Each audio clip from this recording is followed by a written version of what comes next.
할렐루야. 함께 하시는 성도 여러분들을 예수님의 이름으로 축복합니다. 오늘 이 시간 드리는 예배를 통해서 하나님께서 우리의 마음과 생각을 다스리시며 함께 이 자리 가운데 임재하시며 우리에게 은혜를 더하시길 소망합니다. 기도하겠습니다. 사랑과 은혜가 풍성하신 주님 감사합니다. 거룩하고 복된 주일을 주시고 오늘도 함께 또한 이렇게 영상 예배로 하나님 앞에 드립니다. 우리 예배를 받아주시고 이 예배를 통하여 하나님만 홀로 영광을 받으시며 우리의 마음 가운데 은혜와 평강으로 함께하여 주시길 간구합니다. 주님만이 우리의 전부가 되시고 삶의 고백이 되심을 믿음으로 고백합니다. 이 시간 우리 가운데 은혜와 평강으로 함께하여 주시옵소서. 감사를 드리며 살아계신 예수 그리스도의 이름으로 기도하옵나이다. 아멘.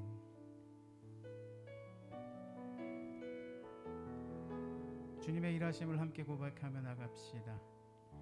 날이 저물어 갈 때 빈들에서 걸을 때 그때가 하나님의 때 내 힘으로 안 될 때 내 힘으로 안 될 때 빈손으로 걸을 때 내가 고백해 여호와 이래.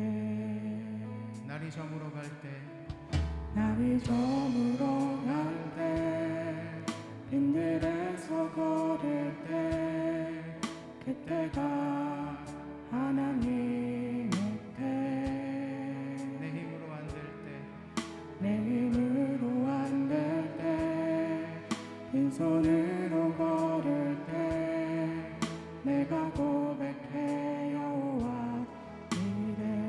주가 일하시네. 주가 일하시네. 주가 일하시네. 주께 맡기지 않는 자에게 주가 일하시네. 주가 일하시네. 주가 일하시네. 신뢰하며 걷는 자에게. 우리 모인 이곳에 주님 함께 하시네. 누리네 아버지 은혜.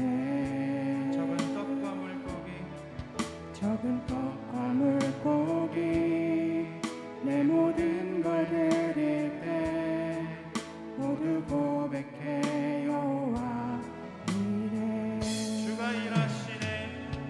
주가 일하시네.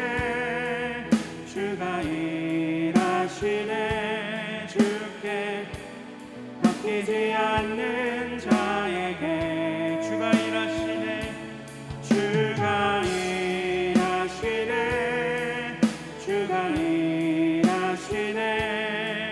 신뢰하며 걷는 자에게 주가 일하시네. 주가 일하시네. 주가 일하시네. 주께 맡기지 않는 자에게 주가 일하시네. 주가 일하시네. 신뢰하며 걷는 자에게. 우리 마지막으로 주가 일하시네. 주가 일하시네. 주가 일하시네. 주께 맡기지 않는 자에게 주가 일하시네. 주가 일하시네. 신뢰하며 걷는 자에게. 신뢰하며 걷는 자에게. 신뢰하며 걷는 자에게.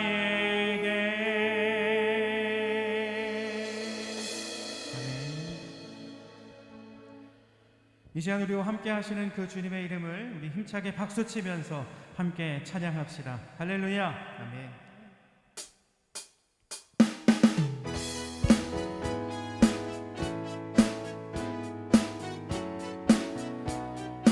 내 진정 사모하는 내 진정 사모하는 친구가 되시는 그 주 예수님은 아름다워라.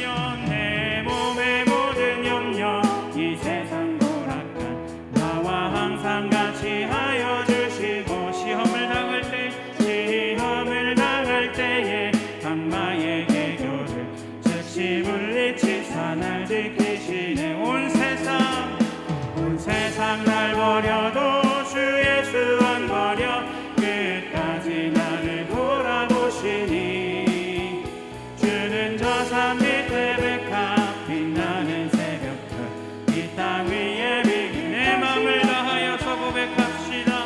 내 맘을 다하여서 주님을 따르며 길이 길이 나를 사랑하리니 물불이 두렵지 않고 장검이 겁없네 주는 높은 산성 내 방패시라. 내 영혼 먹이시는 내 영혼 먹이시는 그 은혜 누리고 나 친히 주를 뵙기 원하네.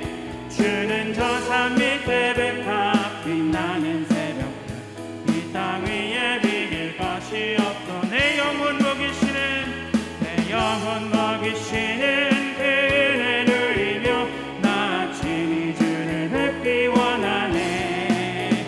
주는 저 산 밑에 백합 빛나는 새벽별 이 땅 위에 비길 것이 내 영혼 먹이시는 내 영혼 먹이시는 그 은혜 누리고 나 친히 주를 뵙기 원하네. 주는 저 산 밑에 백합 빛나는 새벽별 이 땅 위에 비길 것이 없도다. 주는 저 산 밑에 주는 저 산 밑에 백합 빛나는 새벽별 이 땅 위에 비길 것이 없도다. 아멘.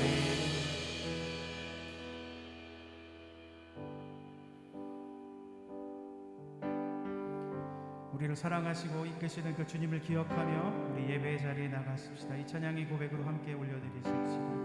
내 이름 새기시고 내 이름 그 손바닥에 새기시고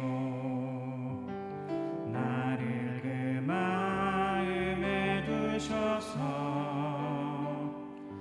늘 품어주시고 늘 기억하시는 하나님. 나도 잊지 않고 기억하겠습니다. 나도 잊지 않고 기억할래요. 무엇보다 든든한 하나님. 나도 마음 깊이 새겨갈래요. 계신 사랑 나의 하나님. 내 이름 새기시고 내 이름 그 손바닥에 새기시고 나를 그 마음에 두셔서 날 품어주시고 늘 기억하시는 하나님. 우리 믿음으로 고백할 때 나도 잊지 않고 기억하겠습니다. 나도 잊지 않고 기억할래요. 무엇보다 든든한 하나님. 나도 마음 깊이 새겨갈래요. 계신 사랑 나의 다시 한번 나도 잊지 않고 기억하겠습니다. 나도 잊지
시간 우리의 마음을 담아 기도하십시다. 주님을 잊지 않고 기억하며 살아가는 믿음의 성도가 되길 소망합니다. 오늘 예배를 통하여 은혜를 더하여 주시고 주님의 사랑으로 우리를 채워달라고 함께 기도하십시다. 말씀을 전하실 목사님을 위해서도 이사 함께 기도하십시다. 필요한 은혜가 공급되게 하시고 하나님 홀로 영광을 받으시며 우리를 변화시키시고 회복시켜 주시옵소서. 함께 잠시 기도하겠습니다. 기도합니다.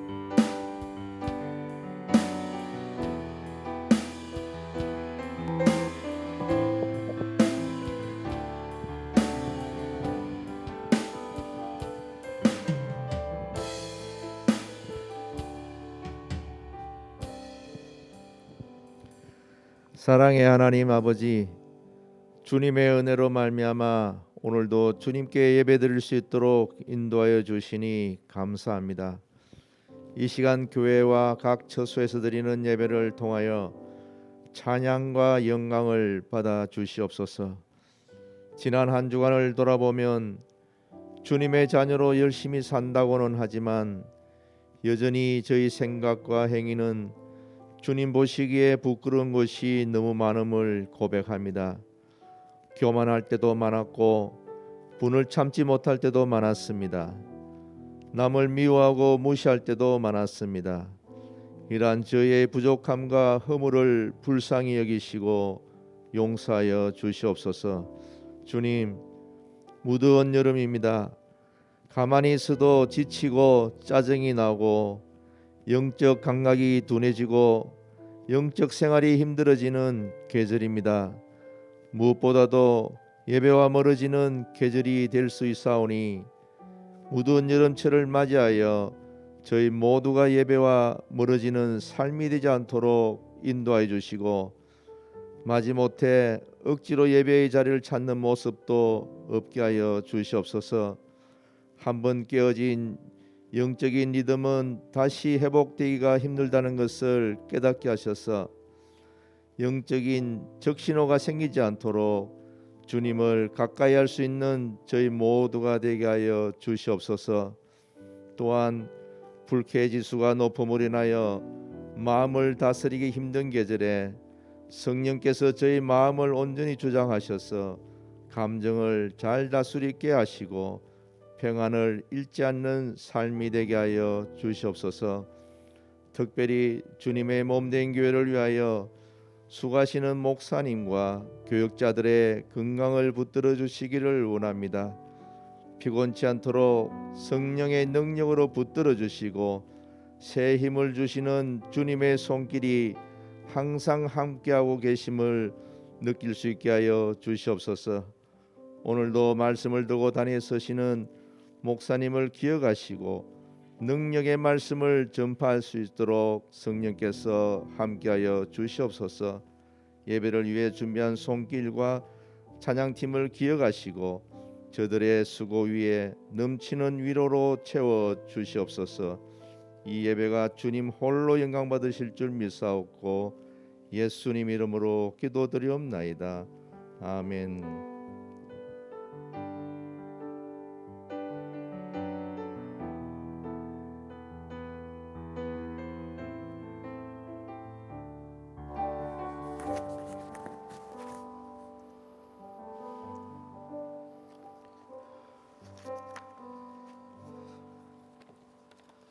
이 시간 하나님 앞에 예물 드리는 시간입니다. 우리 준비하신 예물 손에다가 모으시고 같이 기도하신 후에 하나님 앞에 드리겠습니다. 기도합니다.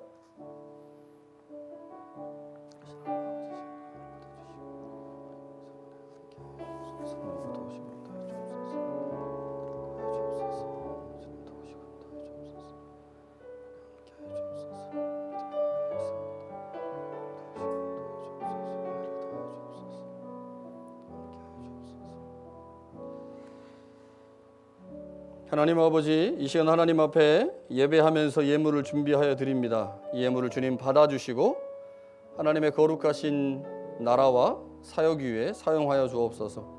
주정헌금으로, 감사헌금으로, 11조 헌금으로, 선교헌금, 건축헌금, 특별헌금으로 드립니다. 우리의 삶의 모든 것이 하나님의 은혜고 하나님의 도우심의 손길임을 기억하여 마음을 담아 이 예물을 드리오니 하늘문을 여시고 하늘의 신령한 복을 허락하여 주시며 땅의 기름짐의 복도 더하여 주시옵소서. 예수님의 이름으로 기도합니다. 아멘. 자, 교회 소식 몇 가지 보겠습니다. 우리 교회는 100명까지 현장에서 예배할 수 있습니다. 다 하면 100명이고요. 앞자리 이렇게 빼고 하면 한 80명 정도까지는 예배할 수 있습니다. 원하시는 분들 언제든지 오셔서 예배할 수 있으니까요. 함께 백신 맞으신 분들 예배 참석 같이 하시면 좋겠습니다. 금요기도회와 새벽기도회는 나속교회 성경학교로 인해서 쉽니다. 금요기도회는 방학이고요. 새벽기도회도 이번 주는 없습니다. 자, 교회 학교 예배가 다음 주부터 현장 예배를 시작합니다. 어른들도 이제 자유롭게 오실 수 있고 또 어른들과 함께 중고등부, 아동부도 같이 오기 때문에 중고등부, 아동부, 영유아부 이렇게 다 현장 예배를 8월 1일부터 시작합니다. 8월 달에 특강이 있습니다. 현대신학 특강이 이제 4번에 걸쳐서 진행되는데 8월 4일 날 첫 시간입니다. 7시 30분에 진행되고요. 첫 번째 시간은 현대신학이 어떻게 태동하게 됐는지, 그 현대신학의 태동의 배경, 그리고 현대신학의 이제 첫 번째 신학인 이제 자유주의 신학에 대해서 잠깐 살펴보도록 하겠습니다. 시간은 50분 쉬고 50분 수업하고 10분 쉬고 50분 수업하고 이렇게 진행하려고 하고요. 교회에서 진행하되 유튜브로 생중계하도록 하겠습니다. 목장 리더 말씀 나눔이 8월 7일에 있습니다. 7월 31일 날 진행하려고 했는데 그건 취소고요. 7월 달 건 취소고 8월 달에 한 번만 목장 리더 말씀 나눔을 하도록 하겠습니다. 자, 목장 모임 월 1회 온라인으로 진행됩니다. 목장 리더들과 협의하셔서 목원들께서 목장 모임 해주시면 좋겠습니다. 다음 주 대표 기도는 이태규 장로님이고요. 이번 주간 이소영 전사님 휴가입니다. 7월부터 9월까지 목회 일정 있습니다. 금요기도회 4주 방학이고 목장 리더 모임 있고요. 8월 29일 날 교회학교 진금 예배로 드리도록 하겠습니다. 8월 30일부터 10월 9일까지는 교인 전체 신방 진행합니다. 9월 달에 성서대학 7학기 누가문서, 누가복음과 사도행전 연구가 예배당에서 진행됩니다. 지난주 헌금하고요. 주보는 교회 홈페이지에 있으니까요. 온라인 주보를 참조하시면 되겠습니다. 자, 하나님의 말씀 같이 보겠습니다. 하나님의 말씀은 요한 1서 2장 21절에서 22절까지 말씀 두 절만 봅니다. 요한 1서 3장 21절에서 22절 신약성경 391면쯤에 있습니다. 제가 봉독하겠습니다. 사랑하는 자들아, 만일 우리 마음이 우리를 책망할 것이 없으면 하나님 앞에서 담대함을 얻고 무엇이든지 구하는 바를 그에게서 받나니 이는 우리가 그의 계명을 지키고 그 앞에서 기뻐하시는 것을 행함이라. 아멘. 작년 야외 예배 때도 주제가 교회였습니다. 교회에 관한 말씀을 사도행전 2장을 통해서 사도행전 2장이죠. 2장에 나와 있는 2장하고 4장에 나와 있는 내용들을 가지고 말씀을 나누었는데 오늘도 역시 교회에 관한 말씀들을 좀 나눠보려고 합니다. 우리의 신앙을 구성하고 있는 요소들, 예를 들면 믿음, 기도, 그러니까 우리의 신앙을 구성하고 있는 신앙이라고 말하는 많은 중요한 요소들은 우리의 삶과 동떨어져서 이해될 수 없는 것들입니다. 자, 우리가 하나님을 믿는다고 말할 때 그 믿음은 언제나 우리의 삶의 자리에서 나타나야 하죠. 내가 하나님을 믿는다 라고 하는 말은 그 하나님에 대한 믿음이 삶의 자리에서 나타나야 돼요. 그래야 우리는 그 믿음을 살아있는 믿음 이렇게 말을 하죠. 우리가 하나님께 기도를 한다고 할 때 그 기도라고 하는 행위 자체도 중요하지만 그 기도를 하고 있는 기도자가 어떠한 삶을 사느냐도 중요합니다. 그래서 우리의 기도라고 하는 행위는 언제나 그 기도를 하고 있는 기도자의 삶과 연결되어 있습니다. 기도자가 열심히 기도라는 행위 하는데 삶은 엉망으로 살아요. 그러면 그 기도의 신빙성, 그 기도의 진실성이 무너질 수 있겠죠. 만약 우리의 믿음이나 기도가 삶과 연결되지 않고 단순히 종교적인 행위로만 존재하게 될 때 그러한 믿음과 기도를 뭐라고 부르냐면 미신이라고 부릅니다. 미신. 그러니까 우리의 신앙의 형태가 잘못하면 미신과 유사해지는 형태로 전락할 수가 있는데 종교 행위만 있고 삶이 없을 때 이제 그러한 신앙에 상당히 이제 문제가 일어나죠. 미신과 기독교의 가장 큰 차이가 무엇인지 우리는 여러 이제 책들 또 여러 연구가들의 노력을 통해서 알 수가 있는데 미신과 기독교의 가장 큰 차이는 종교적 행위의 차이가 아닙니다. 그러니까 미신을 믿는 사람을 또 어떤 종교적 행위를 하잖아요. 열심히 빌고 열심히 예배드리고 열심히 무엇인가를 해요. 기독교도 역시 열심히 무엇인가 믿고 예배하고 기도하고 이런 행동들을 하죠. 미신과 기독교의 차이는 종교적 행위의 차이가 아니라 그 행위를 하고 있는 사람이 삶의 현장에서 윤리적인 삶을 사느냐 그렇지 않느냐의 차이입니다. 미신은요 윤리적 행위에 대해서 강요하지 않고 그것에 대해서 언급하지 않습니다. 그냥 종교적 행위만 있으면 됩니다. 그러나 기독교는 윤리적 행위를 강조하죠. 그러니까 하나님을 믿는 신앙, 하나님 앞에서 하는 어떤 종교적 행위뿐만 아니라 그 행위를 벗어난 이후에 우리의 삶의 자리에서 그 하나님을 믿는 자가 어떠한 삶을 살아가느냐가 굉장히 중요한데 이 미신과 기독교를 구분하는 차이가 이 윤리라고 하는 것입니다. 미신에서 추구하는 신앙은 행함이나 윤리에 별로 관심이 없어요.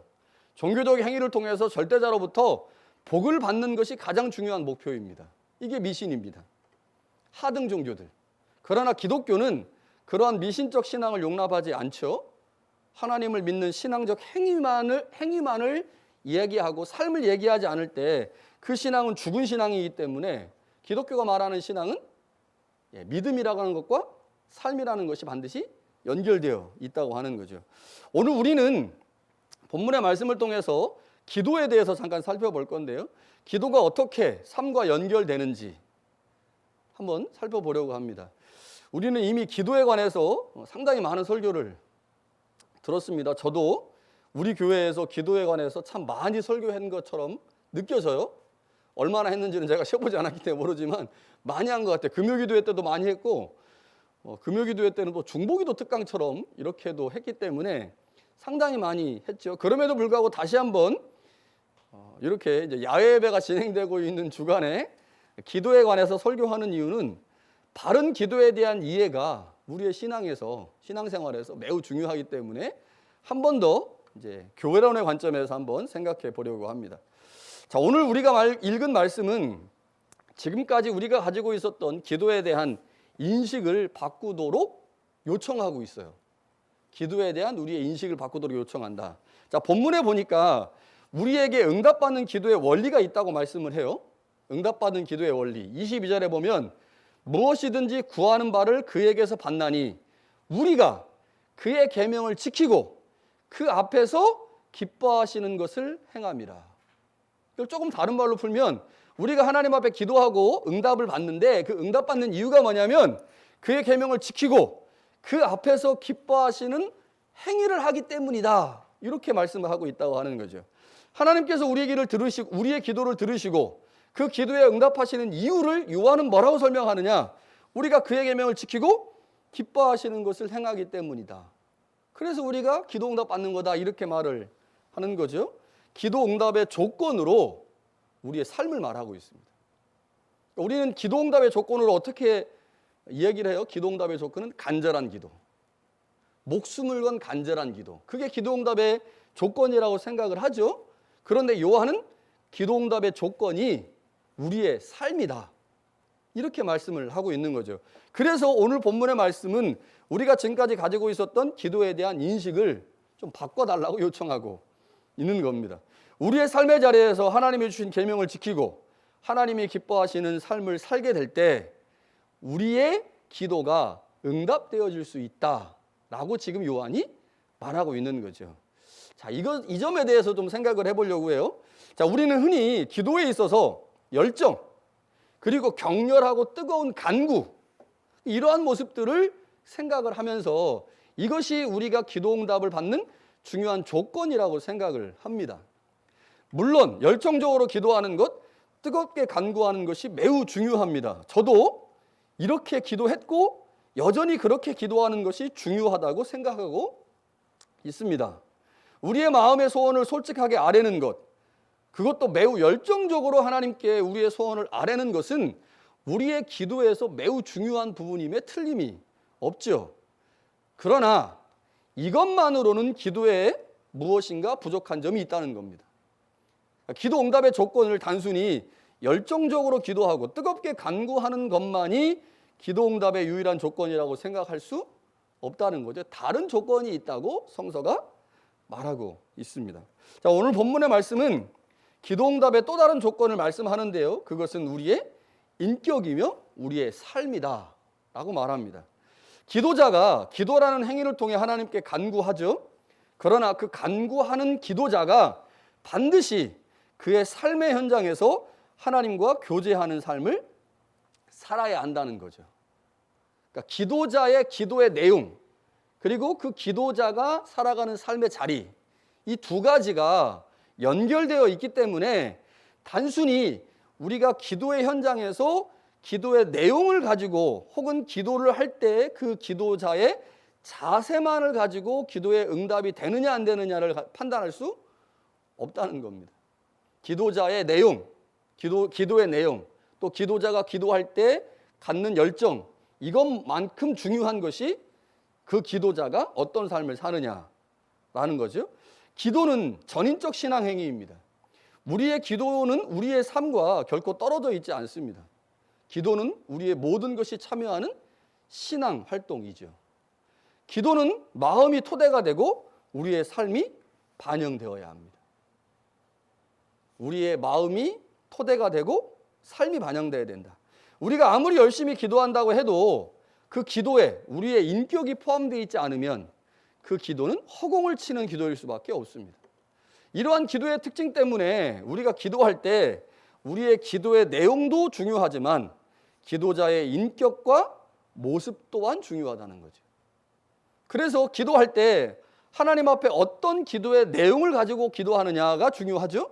그리고 그 기도자가 그 내용을 하나님께 아뢰을 때 어떻게 아뢰느냐, 어떠한 마음으로, 어떠한 열정으로, 어떠한 확신으로 아뢰느냐, 이것도 중요할 뿐만 아니라 또 하나 중요한 것이 있는데 그것은 기도자의 인격, 그리고 그가 하나님 앞에 나와서 기도하기 전에 그가 어떠한 삶을 살고 있느냐, 이것 또한 중요하다는 겁니다.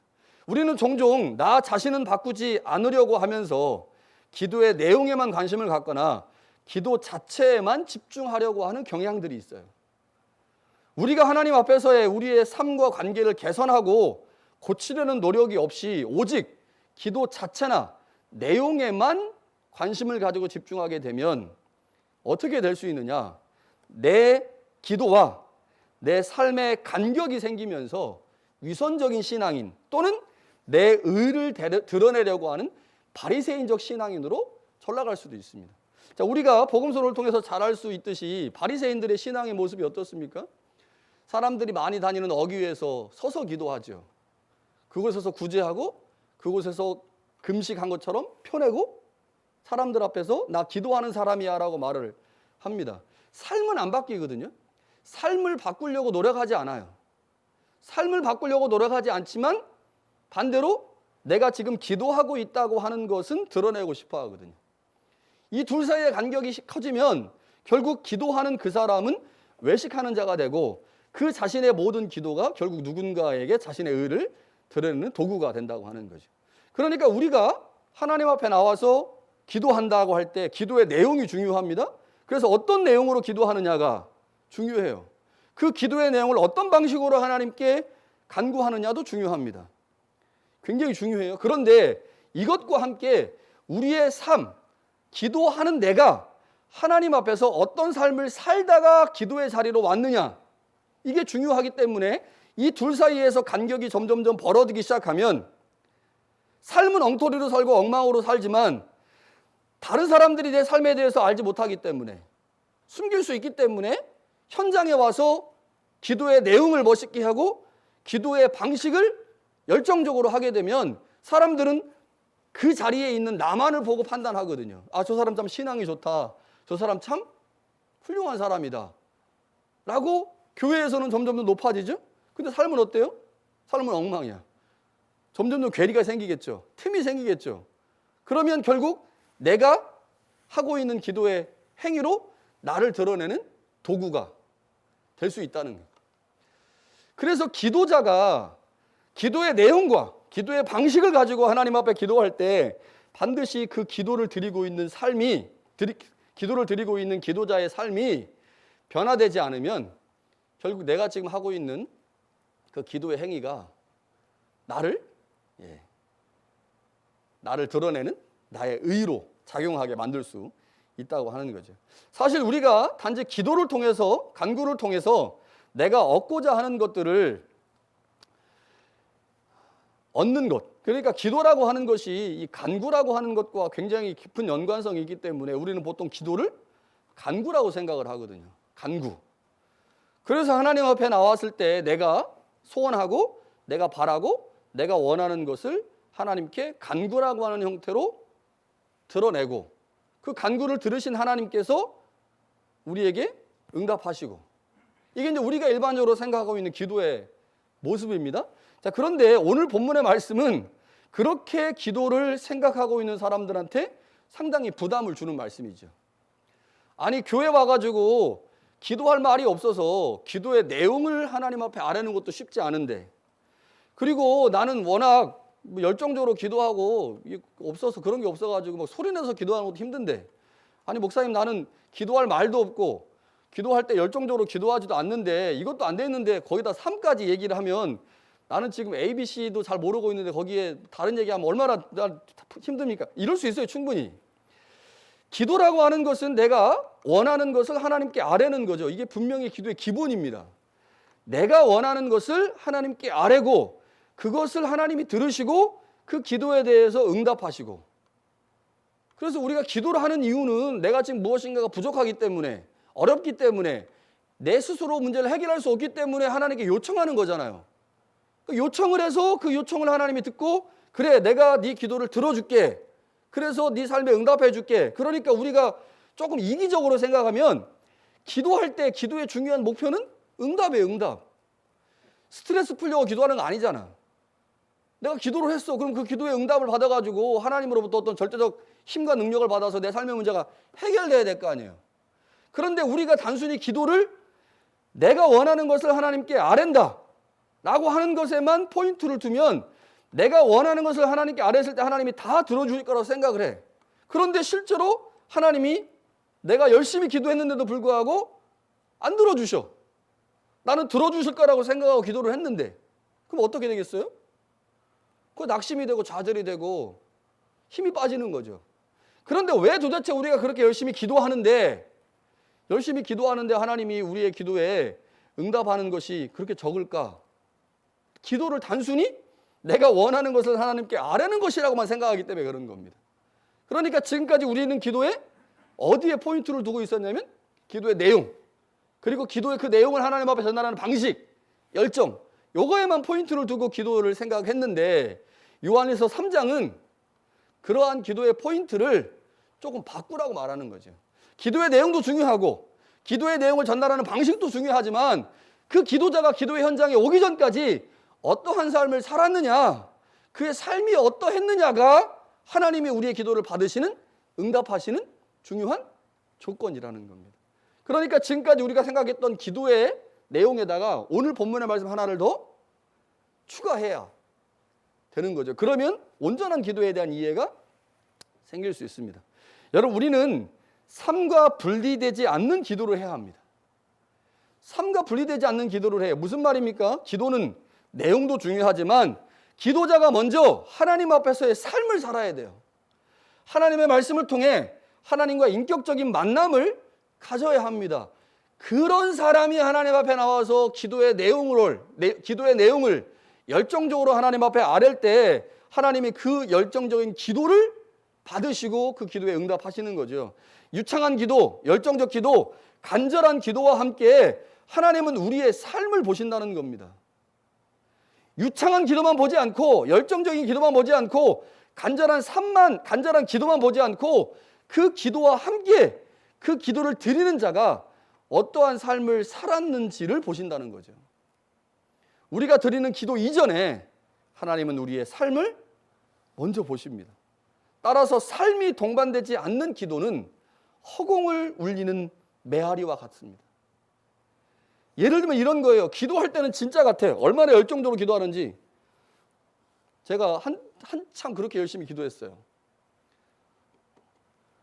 막 열정적으로 기도합니다. 그래서 그 기도를 듣는 사람들이 그 기도를 듣고 있을 때, 야, 저 사람이 진짜 막 대단하다 이렇게 생각이 들 정도로 기도를 하죠. 그런데 기도할 때는 진짜 같았어요. 근데 기도가 딱 끝나고 난 후에 삶을 보니까 가짜야. 뭐 등쳐먹고 속이고 거짓말하고 뭐 그런 삶을 살아. 그럼 하나님이 그 사람의 기도를 어떻게 생각하시겠어요? 기도할 때는 진짜인데 기도 후의 삶이 가짜라면 하나님이 어쩌면 기도자의 기도까지도 가짜라고 보실 수 있다는 거죠. 그러면 그 사람이 아무리 유창하게 기도하고 열정적으로 기도하고 간절하게 기도하고 하나님이 원하시는 기도의 내용을 가지고 기도한다 할지라도 하나님이 그의 삶과 함께 그의 기도를 보시기 때문에 그의 기도가 가짜일 수 있다고 응답 보류 꽝 그거 기다리시는 거예요. 응답 보류. 그의 삶을 그가 고칠 때까지 응답이 안 되는 거죠. 삶이 동반되지 않는 기도는 미신입니다. 미신을 믿는 사람들이 드리는 기도는요, 삶이 동반되지 않는 기도예요. 어떤 기도가 하나님이 기뻐하시는 기도인가? 삶을 동반한 기도입니다. 삶과 연결된 기도예요. 우리도 이제 자식을, 저도 이제 이게 나이가 이제 조금씩 먹고 하다 보니까 이제 내 자식이 이제 커가지고 이제 이게 내가 이제 부모가 됐구나, 부모 세대가 됐구나. 예람이가 캐나다 나이로 21살이에요. 예성이가 15살이고. 그러니까 이제 부모가 됐잖아요. 근데 이제 부모가 됐을 때 예성이가 혹은 예람이가 와가지고 저한테 뭔가를 부탁을 하잖아요. 그러니까 부탁을 할 때 이제 이렇게 부모가 되니까 이제 보는 거죠. 제가 부탁할 때 무슨 말로 하는지, 어떻게 액션을 취하는지, 얼마나 간절한지. 그 들어줬어. 처음에는 들어줬어. 근데 보니까 들어주고 나서 이제 아빠이기 때문에 그의 삶을 보죠. 제가 들어주고 나서 그의 삶을 봐. 뭐 뻔하니까 쭉 보고 있다가 다음에 또 와가지고 나한테 이제 아빠한테 부탁을 해요. 그러면 첫 번째는 부탁의 내용만 봐요. 그런데 두 번째, 세 번째 부탁할 때는요, 부탁의 내용, 부탁의 방식만 보는 게 아니고 그 부탁, 첫 번째 부탁을 들어준 후에 그가 어떠한 삶을 살았느냐를 함께 봅니다. 그래서 두 번째, 세 번째 부탁할 때는 그의 삶도 함께 보고 고려하죠. 여러분, 부모도 그래요. 부모도 그런데 하나님은 어떻겠습니까? 하나님이 바보 천치가 아닌 이상 우리가 하는 말, 우리가 하나님 앞에 그리는 기도, 액션 이거 가짜인지 아닌지 분명히 아시거든요. 그런데 그때는 정말 진짜야. 막 간절해. 그런데 그때 간절하다고 그 기도가 진짜냐? 하나님은 그렇게 판단하지 않으시고 그가 하나님 앞에서 신앙인으로 어떻게 살아가고 있느냐. 기도할 때의 모습과 기도하지 않고 삶을 살아갈 때 하나님 앞에서 어떤 삶을 살고 있느냐 하나님이 유심히 보시고 그 유심히 본 그 삶과 그의 기도를 연결하여 생각하신다는 거죠.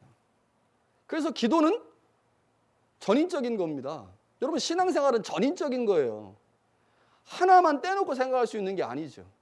믿음이라고 하는 것과 삶을 떼놓고 생각할 수 없고 기도라고 하는 행위와 삶을 떼놓고 생각할 수 없어요. 그런데 우리는 자꾸 기도와 삶을 떼놓고 생각하기 때문에 기도라고 하는 행위를 통해서 하나님을 기만하거나 하나님을 우습게 여기는 경우들이 생긴다고 하는 거죠. 여러분, 삶과 연결된 기도를 해야 합니다. 우리 기도라면 점검해 볼 필요가 있죠. 단지 소리만 높이는 기도가 아닌가? 단지 듣기 좋은 소리만 외치는 기도가 아닌가? 기도를 간구로만 이해하고 있지는 않은가? 여러분 생각해 봐야 됩니다. 사실 이런 설교를 하다 보면 오해를 받는 경우가 있어요. 설교의 내용이 부르짖는 기도를 무시하는 것처럼 들리기 때문입니다. 저 그거 무시하는 거 아닙니다. 부르짖는 기도, 간절한 기도, 기도의 내용 이걸 무시하는 게 아니에요. 중요해요. 그런데 그것만 중요하다고 생각하고 삶을 무시하기 때문에 삶이 없는 간절한 기도, 삶이 없는 좋은 내용의 기도가 하나님 앞에 상달되지 않을 수 있다고 하는 거죠. 지금 간절히 부르짖고 간절히 기도하는 것, 그거 무시하는 게 아닙니다. 기도의 행위 자체를 무시하려고 하는 그러한 의도로 지금 설교하는 게 아닙니다. 우리의 기도를 살펴보면서 기도자의 인격과 삶이 없으면서 단지 부르짖기만 하면 된다는 식의 생각을 피하자는 거죠. 요한일서 3장이 우리 가운데 그걸 말씀해 주고 있습니다. 부르짖는 기도를 하기에 앞서서 먼저 기도자가 갖추어야 될 조건이 있습니다. 그것은 하나님과의 깊은 교제이고 하나님 앞에서의 바른 삶이라는 거죠. 잘 살아온 사람이 하나님 앞에 성실하고 순종적으로 살아온 사람이 하나님께 나와서 부탁하면 하나님이 그 기도 들으실 수밖에 없다고 하는 것입니다. 우리의 삶의 현실을 보면 그렇습니다. 그런데요, 이런 생각이 들어요. 열정적으로 기도해 본 사람이 또한 자신의 삶을 하나님께 드리고 헌신하기 위해 간절한 기도를 드린다라는 거죠. 그러니까 열정적으로 삶을 사는 사람이, 삶을 영적으로 산 사람이 하나님 앞에 나왔을 때 하나님 앞에 열정적으로 기도하더라는 거예요. 그러니까 연결되어 있어요. 삶은 엉터리로 살고 진짜 나쁜 사람이죠. 외식하는 사람은 삶을 엉터리로 살면서 와가지고 기도할 때만 진짜인 것처럼 하는 사람도 있지만 진짜 기도를 하는 사람, 열정적으로 기도하는 사람들이 상당수가 삶을 열정적으로 살더라는 거예요. 그런데 열정적으로 사는 사람이 열정적으로 기도하는 건 아무 문제가 없어. 그건 굉장히 훌륭한 일이고 굉장히 칭찬받을 일인데 삶은 열정적으로 살지 않으면서 기도할 때만 열정적으로 하는 것, 그거 하나님이 싫어하실 수도 있다고 하는 거죠. 여러분, 기도는 두 기둥으로 이루어져 있어요. 하나는 간구라는 기둥입니다. 간구. 하나님 앞에 열심히 간구하는 거야. 기도라는 것. 그 기도의 간구에 좋은 내용으로 기도해야 되고, 예수님이 가르쳐주신 주기도문과 같은 좋은 내용으로 기도해야 되고, 또 성경에 보면 부르짖으라, 뭐 찾으라, 두드리라 이렇게 해서 기도의 방식들, 내가 간구할 때 어떻게 기도해야 되는지를 말씀하시잖아요. 그러니까 좋은 기도의 내용을 가지고 간구와 열정으로 기도해야 됩니다. 그런데 또 다른 하나의 기둥이 있는데 그것은 삶이라는 기둥이에요. 삶. 기도라고 하는 신앙 행위는 그것 자체로만 존재하지 않고 그 신앙 행위를 하고 있는 나는 하나님과 연결되어 있잖아요. 그런데 그 하나님과 연결된 나는 기도라고 하는 현장에서만 연결되어 있는 게 아니거든요. 내 기도를 드려야 하시는 하나님은 나의 삶 전체에서 나와 연결되어 있습니다. 그래서 내가 기도라고 하는 행위를 할 때 하나님은 내 삶 전체를 보시고 그 기도도 평가하신다고 하는 거죠. 기도는 간구라고 하는 기둥과 삶이라고 하는 이 두 개의 기둥으로 이루어져 있다고 하는 것을 기억해야 합니다. 여러분, 세상에서 어떤 대상에 대해서 이제 찬사할 때 최고의 찬사가 뭘까? 대단하다, 뭐 당신은 훌륭하다, 뛰어나다. 근데 요즘은요 이런 것도 그 찬사인 것 같아요. 무엇답다. 제가 2009년에 캐나다에 왔어요. 2009년에 캐나다에 왔는데 12년 됐어요 벌써. 근데 캐나다 그때 올 때만 해도 목사에 대한 인식이 지금보다는 좋았던 것 같아요. 근데 점점점 이 성직자에 대한 인식이 안 좋아져요. 제가 2009년에 올 때 여기 그 밴쿠버 공항에서 이미그레이션에 걸렸어요.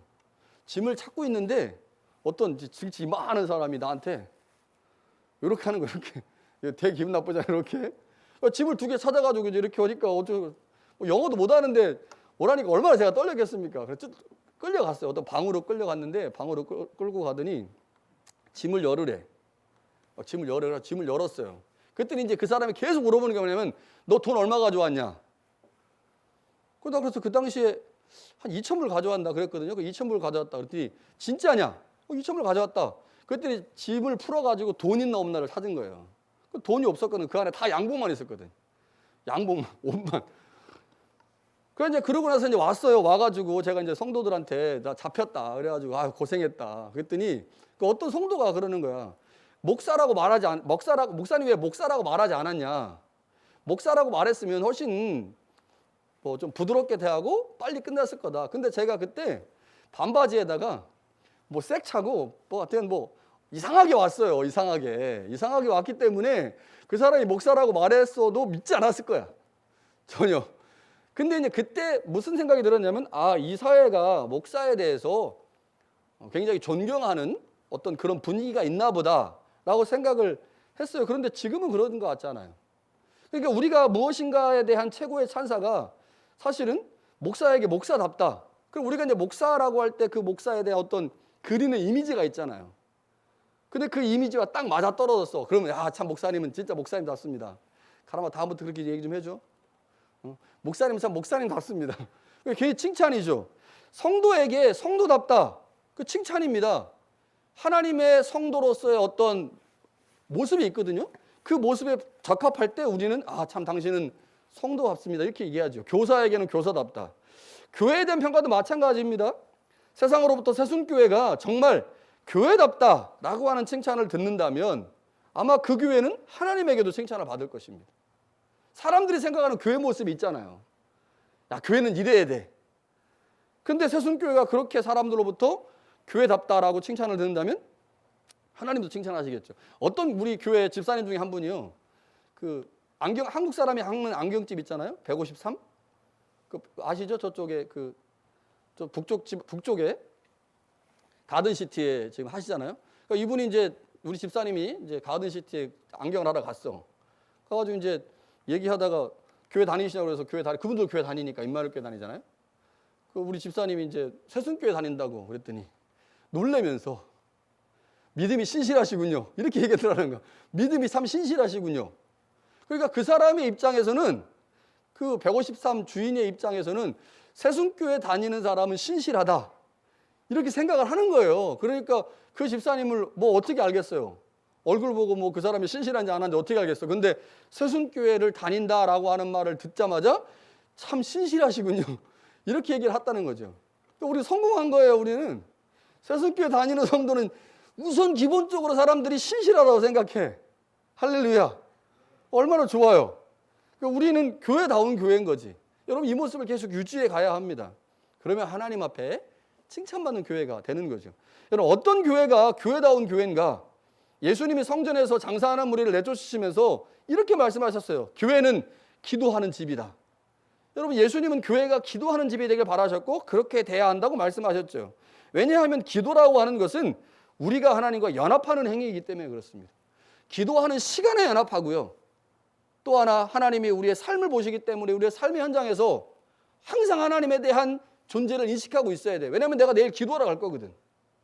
내일 내가 기도하러 갈 건데 그 기도 현장에서 하나님과 충분한 교제를 하려면 기도자의 모습을 하나님이 보신다라고 하는 생각을 가지고 내 삶 전체를 하나님 앞에서 놓여 있는 삶이라고 생각해야 되는 거죠. 그래야 기도 현장에 가가지고 하나님과 더 친밀한 교제를 할 수가 있으니까.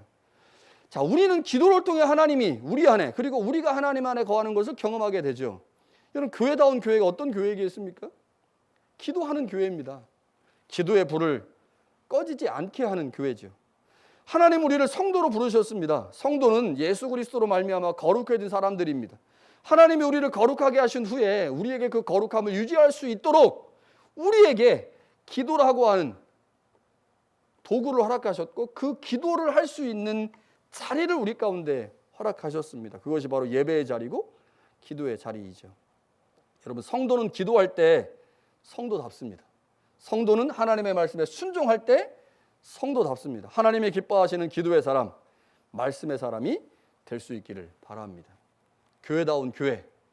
아마 그 사장님이 우리 교회를 왜 도대체 믿음이 신실한지에 대해서는 무슨 근거로 그렇게 판단하는지 모르겠지만 우리 교회가 뭐 그런 소문이 났었겠죠.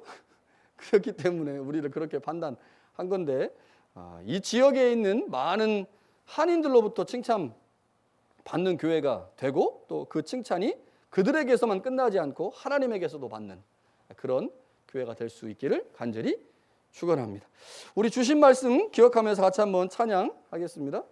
우리에겐 소원이 하나 있네.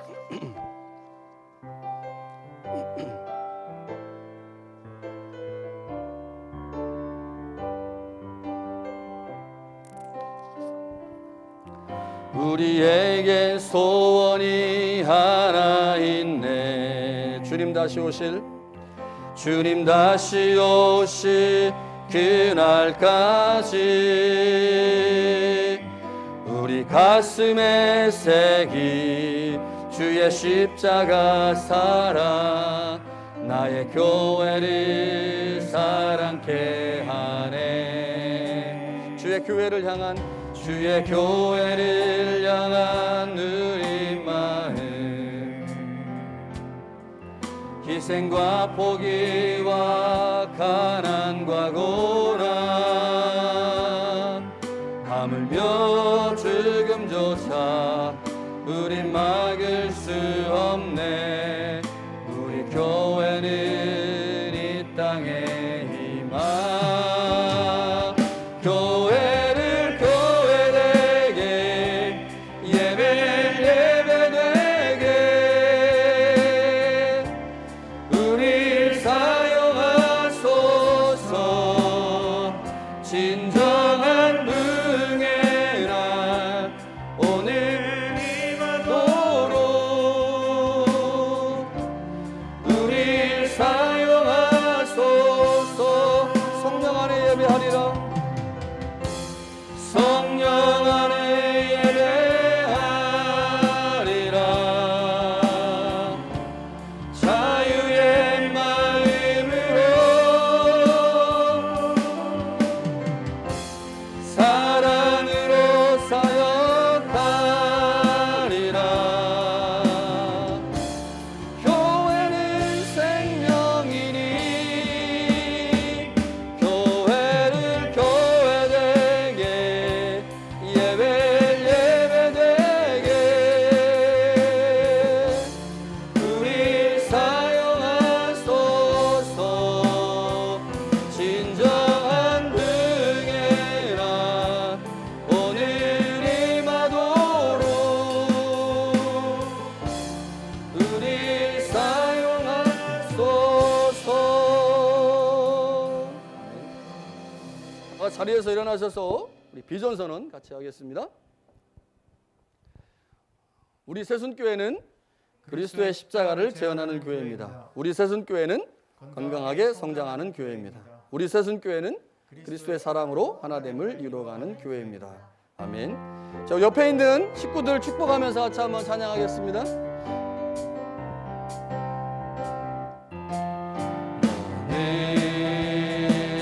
담장 너머로 퍼진 나무 가지에 푸른 열매처럼 하나님의 귀한 축복이 삶에 가득히 넘쳐날 거야. 너는 어떤 시련이 와도 능히 이겨낼 강한 팔이 있어. 전능하신 하나님께서 너와 언제나 함께 하시니 너는 하나님의 사랑 아름다운 하나님의 사랑.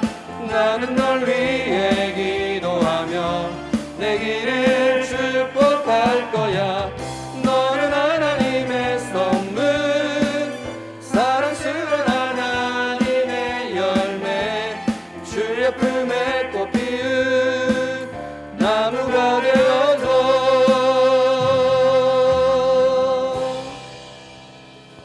사랑하는 새순교회 성도 여러분, 우리를 향한 하나님의 마음이 있습니다. 그것은 우리가 교회다운 교회로 세워지는 것입니다. 이제 하나님의 소원을 따라 하나님이 기뻐하시는 교회가 어떤 교회인지 깊이 생각해 봅시다. 교회다운 교회, 기도하는 교회이고 하나님의 말씀에 순종하는 교회입니다. 이제 우리의 삶으로 하나님께 기도합시다. 우리의 인격을 담아 하나님께 기도합시다. 기도의 내용이 중요하고 그 내용을 표현하는 방식이 중요하듯이 우리의 삶 전체가 중요하다는 사실을 기억합시다. 우리의 삶이 우리의 기도와 연결되어 있다는 사실을 기억합시다. 기도자의 인격이 기도의 내용과 연결되어 있음을 기억합시다. 그래서 우리의 삶의 자리가 기도의 자리가 되도록 애씁시다. 하나님은 지금도 기도에 대한 열정을 가지고 우리의 삶을 온전히 하나님 앞에 드리기를 원하는 그들을 통해 하나님의 일들을 진행하고 계십니다. 우리를 통해 하나님의 교회가 이 땅에 하나님의 나라를 왕성하게 세워갈 수 있도록 기도자로 말씀에 순종하는 자로 우리 자신을 세웁시다. 하나님은 내게 복을 주시고 너를 지키시길 원하며 하나님은 그 얼굴을 내게 비추사 은혜 베푸시길 원하며 하나님은 그 얼굴을 내게로 향하여 드사 평강 주시기를 원하노라. 이제는 우리 주 예수 그리스도의 은혜와 하나님의 사랑과 성령의 교제 교통하심이 하나님 앞에 교회다운 교회로 성도다운 성도로 세워지기로 마음에 다짐하며 예배하는 사랑하는 성도들과 이들의 가정과 직장과 일터 위에 특별히 믿음의 자손들과 새순교회 위에 지금부터 영원토록 함께 하시기를 간절히 축원하옵나이다. 아멘.